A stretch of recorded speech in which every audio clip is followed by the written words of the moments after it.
की आणि त्यातली त्यात आमची दीदी कडक होती ना, तर ती कोणाशी बोलून द्यायची नाही. तिचं एकच असतं, शाळा कॉलेज घर. ती तेवढी तिची दुनिया आहे ना. आमची दुनिया म्हणजे फुल धिंगाणा मस्ती राडा, ह्याच्याशी बोल त्याच्याशी बोल, गावात कोण पोरगा दिसला म्हणजे कधी कधी आम्ही स्वतःहून नाही, ते बोलले तर ते आम्ही बोलायचो. तर आम्ही बोललो एक दिवस, आम्हाला वाटतंय तर शेजारून चाललेला मुलगा बोलला असेल, काय ग कधी आली असं तसं. तर तिने बघितलं आणि तिने डायरेक्ट काठीच काढली होती आम्हाला मारायला. हे बघा आली, सगळ्यात कडक होती ती, पण आता तशी नाही राहिलेली आहे. ॲक्च्युली काय झालं माहिती आहे, माझा स्वभाव आहे ना एकदम कडक होता. म्हणजे असं मला कधी कोणाशी बोललेलं आवडत नसायचं किंवा कोणी माझ्याकडे बघितलेलं पण मला आवडत नसायचं. मी त्याच्यावरनं पण बरेचसे वाद करत होते. पण काय झालं, माझ्या मिस्टरांमुळे ना माझ्या स्वभावात जवळजवळ 95% बदल झालेला आहे. म्हणजे का झाला कसा झाला ते नाही मला माहिती, पण 95 ते लग्नाच्या नंतरचं. त्याच्या आधी किती धुतले सगळ्यांना, एवढी भांडणं केल्यात, एवढी भांडणं केलेली आहेत ना, की आमची भांडणं म्हणजे 1 वर्ष तर ही तर दौंडला राहिला होती, ही काय जिरेगावला राहत नव्हती. आणि मग काय होत होतं की आमच्या तिघींची भांडणं होत होती. म्हणजे कसं आहे माहिती आहे का, माझा स्वभाव कडक असल्यामुळे मला उलट उत्तर दिलेलं कधीच आवडत नव्हतं. आणि त्या काय करायच्या, उलट उत्तर द्यायच्या. की एखादी गोष्ट नाही ऐकली की ती गोष्ट मला सहन होत नव्हती, आम्ही मुद्दाम बोलायचं मग. की मी त्यांना फटकवायचे. आणि मग फटकवलं की मग तेवढ्या पुरता वाद व्हायचा. मग त्या बोलत नसायच्या हे म्हणण्यापेक्षा मी त्यांच्याशी बोलत नसायचे. कारण मला ती सगळ्यात आकडू होती आमच्यात पहिल्यापासून. अजून पण नाही बोलायचं, नको बोलू, चल मला नाही घेऊन देत तुझ्याशी, असं होतं.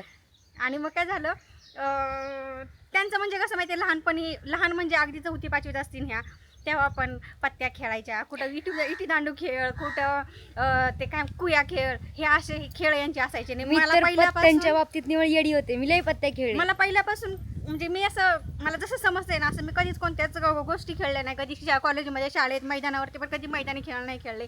ज्यावेळी आम्हाला शाळेत म्हणजे नाही का खेळायला सोडत होते, त्यावेळी मी झाडाखाली बसून असायचे. आणि मला हे अशा पत्त्या बित्त्या खेळायला आवडत नसायच्या. ह्या काय करायच्या, यांच्या बरोबरीच्या मैत्रिणी घेऊन आमच्या तिघी बहिणी जायचो शेजारी, पत्त्या खेळ, कुठे गोट्या खेळ, त्याच्यावर पैसे लाव, 1-1 रुपयाचं, 1 रुपया ठेवायचा पण मध्ये. यांचं काय होतं माहितीये का, पत्त्या खेळायच्या, ते पण मी घरी खेळून देत नव्हते. मी घरी कोणत्या पोरी येऊन देत नव्हते. मग म्हणून ह्यांनी काय करायचं, त्यांच्या घरी जायचं आणि मग त्यांच्या घरी गेल्यानंतर तिथे डाव मांडून बसायचं आणि मला कोणीतरी सांगायचं. आणि मला समजलं की मी भली काठी यायची काठी घेऊन आम्हाला हाणायला. घरी होती का नाही, त्या पुढे मी पाठीमागं काठी आम्ही पळत निघायचो तिथून. आणि तसंच आहे, आम्हाला वाटतंय आम्ही तिघी जणी बहिणी आणि ही एकटी पडली होती. एकटी नाही पडले. म्हणजे काय झालं माहितीये का, की तुम्हाला मी मगाशी जसं सांगितलं की मला एखादी गोष्ट सहन होत नव्हती, मला एखादी गोष्ट आवडत नव्हती, मला उलट उत्तर दिलेलं आवडत नव्हतं. आणि त्या तसं करत होत्या, 2 नंबरची बहीण आणि 3 नंबरची बहीण. आणि हिचा तर काही विषयच नव्हता, कारण ही तर मी दौंडलाच होते, मी सांगितलं तसं. मी कधीतरीच यायची जिरेगावला. हो. आणि मग हिचा काही विषयच नव्हता. पण काय व्हायचं माहितीये का, की त्या दोघी मी त्यांच्यासोबत बोलत नसायचे. मग त्यांच्यासोबत बोलत नाही म्हटल्यानंतर मग ही त्यांचं ऐकून फुगायची तर फुग, कारण मला काही फरक पडत नव्हता. मी तशी म्हणायची आमच्या दागावच होती ना, त्याच्यामुळे मी पण नव्हते बोलत. मग आमच्या तिघींचं लय जमायचं. मग मी काय म्हणायचे, अजून पलीकडनं जा. पण चुकल्यानंतर मग बोलत नसताना पण मग मी त्या गोष्टीचा विचार नव्हते करत की मी बोलत नाहीये, मग ह्या चुकल्या तर मग मी ह्यांना गप्प कसं बसू. मी म्हणलं एक आईच्या ठिकाणी होती, काय चुका झाल्या. आमची मम्मी एवढी आम्हाला दापत नव्हती बरं का, पण ही जरा जास्त आतीच करत होती. मम्मी तरी म्हणायची ठीक आहे, लहान आहेत, आज उद्या मोठ्या झाल्यावर कळन त्यांना, हेच वय आहे त्यांचं. पण आता बी ठीक आहे, मस्ती करायचं, खेळायचं. आम्ही जीन्स घातली म्हणून हिला आवडत नव्हतं. मला ती जीन्स सुद्धा घालून देत नाही, जी आमच्या घरात जीन्स घालायला सुरुवात मी केली. हो. काय झालं माहिती, जीन्सचा पण एक किस्सा तुम्हाला सांगते. एक दिवशी जीन्स घातली बरं का, आणि साधारणपणे जीन्स टॉप होता, तो टॉप आहे ना म्हणजे गुडघ्याच्या थोडासा वरती पण टॉप घातलेला होता. कट साईजचा टॉप असतो ना तो. मी घरात होते, माझे चुलते होते, आणि ही आहे ना म्हणजे दाखवलं नाही पण लाजत होती. आणि पुढे मागं जाताना आहे ना तो टॉप मागून असं खालीवर पुढून खालीवर, मागून खालीवर पुढून खालीवर. मला असं राग आला ना, मग म्हटलं त्यापेक्षा लांब घालायचा ना, असं वडवडी करण्यापेक्षा. ही अशी आहे. मग मी जास्त घाबरत त्यासाठी होती की बाबा ही काहीतरी बोलाल त्यासाठी. त्यामुळे मी जिरेगावला येत पण नसायची कधी कधी. तर नको बाबा, हिचं सगळं ऐकावं लागतं. उठ म्हणलं की उठ, ह्याच्याशी बोलू नको, त्याच्याशी बोलू नको. पण ठीक आहे, तेव्हा आमची लई भांडणं होत होती.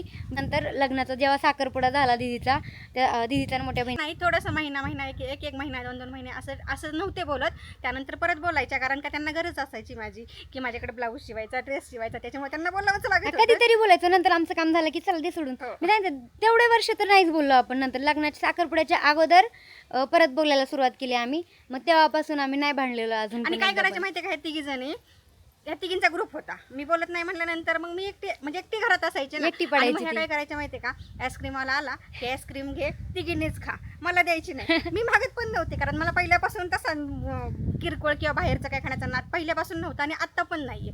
मग यांचं काय व्हायचं की तिघी जणीत घ्यायचं, हसायचं, ह्या ह्या हू करायचं आणि हसायचं आणि खायचं. तिला चिडवून द्यायचं मेन हा. म्हणजे. आणि त्यांना असं वाटायचं की दीदीकडे काही पैसे नाही आहेत. पण मी कॉलेजला जात होते त्यावेळी मला घरातून रोजचे 100 रुपये होते, ज्यातला माझा 40 रुपये खर्च होत होता आणि 60 रुपये माझे सेव्हिंगला राहत ते होते. आलेली सेव्हिंग करून ठेवायची. पण आम्ही असं आमचं असंच की चला आपल्याकडे आहे ना पैसे, उधळपट्टी करून टाका. आला आईस्क्रीमवाला, आला कुरकुरेवाला, काहीतरी घेऊन टाकायचं, लगेच खाऊन घ्यायचं. हा. आणि मग ह्यांचं हे असं होतं. आणि एक काळ असा आला की माझ्या जवळ आहे ना जवळपास 30-40 हजार रुपये साठले होते आणि त्या 40 हजाराचं मी सोनं केलं होतं. त्यावेळी याचं तोंड आहे ना सगळ्यांचं बघण्यासारखं झालं होतं की ह्यांना असं वाटलं की बघा आपण पैसे म्हणजे नाही का जेवढे साठले तेवढे उडवून टाकले आणि हिने 1 रुपया खर्च न करता हिने सेव्हिंग करून हिने सोनं केलं. तर याचं तोंड सगळ्यांचं बघण्यासारखं झालं. आम्हाला पहिल्यापासून तो नाद नव्हता ना की बाबा काहीतरी आपल्याला आलेत चोरून लपून ठेवून द्यायची. हा, पण मला इथं नाद कसं होतं होता. की हा ठेवून द्यायचे पण दाखवायचे नाही कोणाला. अचानक धप्पा द्यायचा, तसं होतं. पण म्हणजे मला इंटरेस्ट होता पहिल्यापासून सोन्यात वगैरे दागिन्यांमध्ये. मला इंटरेस्ट अजून पण आहे. अजून पण आहे. हा, अजून तर लय झालं, आता वाढलाय तो. आता तर जास्त वाढलं. हा, आणि मी म्हणते ना जेवढी आमची ती दिदी आगाऊ होती, स्ट्रिक्ट होती, तेवढी आता म्हणजे एवढीशी पण राहिली नाहीये. मग कारण आहे ना जसं तिचं लग्न झालंय ना तसं आमच्या दाजीने तिला पूर्णपणे बदलून टाकले. कारण दाजीचा स्वभाव पण शांत आहे, त्याच्यामुळे दाजी चिडचिड केली नाही. तिला गप सोनाली जाऊ दे, लक्ष नको देऊ, चिडचिड नाही करायची, असं करून करून तिला 100पैकी 99% शांत केलेली आहे दाजींनी. ती 1% राहिली आता थोडी थोडी. जाऊ दे, तेवढं तर असतंच. आणि भांडणं हा विषयचा वेगळा ठरतो. कारण कधीतरी लहानपणी भांडणं हे होतात, पण जसं लग्न झालंय तसं आमच्या कोणाची भांडणं नाही झालेली. आणि मी जसं मगाशी म्हटलं की ती एक आम्हाला चांगलं वळण लावत होती तेव्हा, कारण ती मोठी होती आणि आम्ही तिघी लहान होतो. तिघी आमच्यावर काय म्हणताला एक आईसारखं, मम्मीचं लक्ष थोडं कमी होतं, पण ते मग जास्त लक्षही द्यायची घरात बसून आमच्यावरती.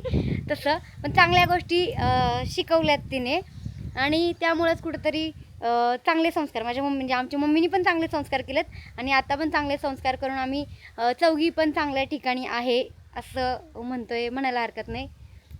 कारण मला ते आवडत नव्हतं कोणाशी पोरांशी बोलायचं, कोणी आपल्याकडे बघितलेलं किंवा कधी ह्या गोष्टी मला पहिल्यापासून आवडल्या नाही. त्याच्यामुळे मग मी यांना पण त्या गोष्टी करून देत नव्हते. त्याच्यामुळे त्यांना असं वाटत होतं की दीदी स्ट्रिक्ट आहे, दीदी कडक आहे, दीदी आम्हाला त्रास दीदी देते. आगाऊ आहे.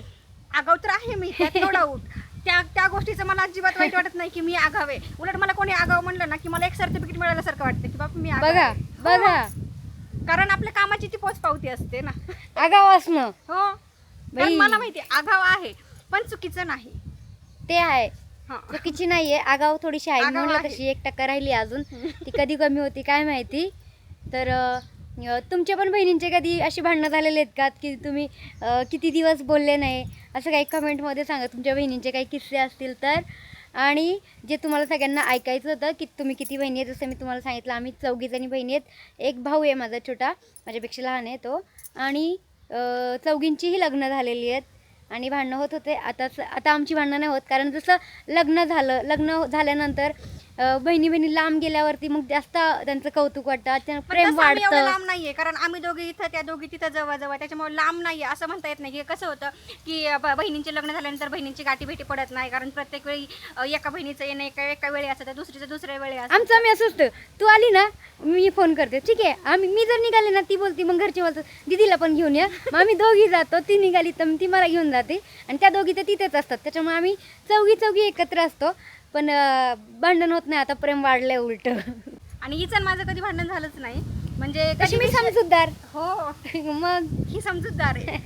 म्हणजे कसं झालं माहिती, कधी भांडण होणे हा विषयच नाही, कारण तिचं येणं जाणं जास्त नव्हतं. आणि जरी आली तरी त्या दोघींमुळे ती थोडी जास्त करत होती. पण त्यावेळी मी काय तिला मी कधी असं यायचीच म्हणजे- किती शनिवार रविवार 2 दिवस लगेच यायचे. पण कधी असं मी पण कधी अशी बडबड नाही केली किंवा कधी काही नाही एक केलं. दिवस लय मारलं होतं का बस. एकदाच मारलं एक दिवस काय केलं, मी माझ्या शाळेचा ड्रेस आणला शिवायला. हा, मी सांगते. एक दिवशी काय झालं माहितीये का, मी टेलरिंग करते, म्हणजे लग्नाच्या अगोदरपासून मी करत होते आणि मी बाहेर कस्टमरचे पण ब्लाऊज शिवत होते. आणि एक दिवस असं झाला की यांचा कॉलेजचा, ही त्यावेळी 10वी पास झाली होती आणि 11वीला गेले होते हो. नुकते. आणि मग कॉलेजचा युनिफॉर्म जो होता तो चेंज झाला होता.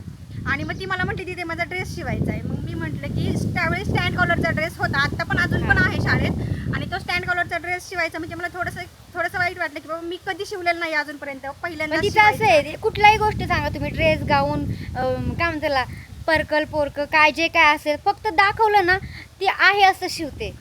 तेवढा कॉन्फिडन्स आहे मला तिच्यावर. तिला स्वतःला नसला तरी जसं पाहिजे तसं ती शिवत असते. त्यामुळे मी तिला लय म्हणते की तू बाहेरचे ब्लाऊज शिव, बाहेरचे ऑर्डर घे, ऑनलाईन ऑर्डर घे. ते आरीवर्क एवढं छान करते, पण नाही तसलं काहीच ती करत नाही. तिला नुसतं टाइमपास करायला पाहिजे. सगळ्या गोष्टीत हुशार आहे, पण कंटाळा भरपूर भरलाय तिच्यामध्ये. आणि मग काय झालं माहितीये का, की ती मला म्हटली की ड्रेस शिवायचा आहे. म्हटलं स्टँड कॉलर तर मी अजूनपर्यंत शिवलेली नाहीये, त्याच्यामुळे तू मला काय ड्रेस आणि शिवायला मला सांगू नको. विश्वास होता ना ती शिवू शकते, त्यामुळे मी नाही तू शिव आत्ताच्या आता शिवून दे. मी शनिवारी रविवारी आले होते नेमके. आणि काय झालं माहितीये, मग मी तिला काय म्हणलं की आमच्या शेजारीच आहे ना एक नामांकित टेलर होती कुरकुममध्ये. मग मी तिचा ॲड्रेस हिला दिला की तू तिच्याकडे जा आणि ड्रेस शिवून आण. का तर म्हणलं ती छान शिवती म्हणून. मग हिने काय केलं, तिच्यापाशी गेले तर तिने सांगितलं की मला 15 दिवस म्हणजे भरपूर नाही ऑर्डर का? आहे, 15 दिवस मला टाइम नाहीये. मग ही ठेवलं नाही, ड्रेस घेऊन घरी घेऊन आल्यानंतर माझ्या पुढे मांडला. मला तर टेन्शन मी बोलत नव्हते, मला तेव्हा मी बोलत नव्हते. मी आणला, मम्मी ड्रेस शिवायला सांग, मला ड्रेस पाहिजे असेल हो. असं म्हणलं. आणि मग ड्रेस शिवायला सांग म्हटल्यानंतर त्याच्या अगोदर दिवसभर मी ना कस्टमरचे ब्लाऊज शिवले होते. मी दमले होते, रात्रीचे साधारणपणे 10:30-11 वाजले होते. आणि मला म्हटले की मला माझा ड्रेस शिव. आता ड्रेस शिव म्हटल्यानंतर मी तिची सलवार पहिले शिवली बरं का, सेमी पटियाला शिवला. हा. कारण जेवढं कापड होतं तेवढ्या कापडाचं मग अशी मस्त पॅन्ट शिवली होती घोळदार. आणि म्हटली की टॉप आत्ता शिवायचा. मी म्हटलं आत्ता नाही, टॉप नंतर शिवते म्हणली. तोपर्यंत वाजले 12, म्हणजे सलवार शिवस्तोपर्यंत वाजले 12. मला त्याच्या आधी काम सांगितलं होतं, तू तेवढं काम कर मग मी ते शिवते. मी तेवढं काम केलं. तिथं पाणी का काहीतरी आणायला लावलं होतं तिने विहिरीवरनं. तो माझा फंडा होता. म्हणजे काय होतं, मला पोरीने सांगितलं ना की माझा ब्लाऊज शिव. अजून पण तशीच करते, अजून पण शिवते. मला म्हणते ब्लाऊज शिवायचा ना, तेवढा स्वयंपाक करून घे मग मी तुझा ब्लाऊज शिवते.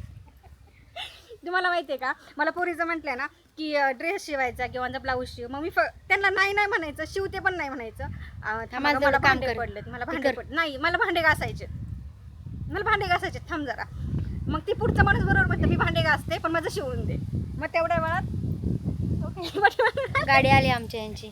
थांबा 2 मिनिटं. हा. आणि मग तिने काय केलं, मला म्हटली की माझा ड्रेस शिवून दे.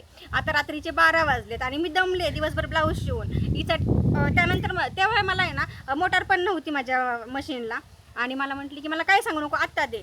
मी म्हटलं आत्ता दे, पण मी अजून स्टँड कॉलर शिवलेलीच नाहीये, तर तुला मी कसं देऊ. नाही मला लय काय वेळेस सांगू दे नको. दे दे दे आत्ताच करून दे. मी रडायला नाही आणि का तिने तेच तिने जास्तच थैमान घातलं, दे आत्ताच दे, काय सांगू नको मला. मला असा राग आला का नाही, मला सहन नाही झालं. धपाटा घेतला आणि घातला माझ्या पाठीत का नाही.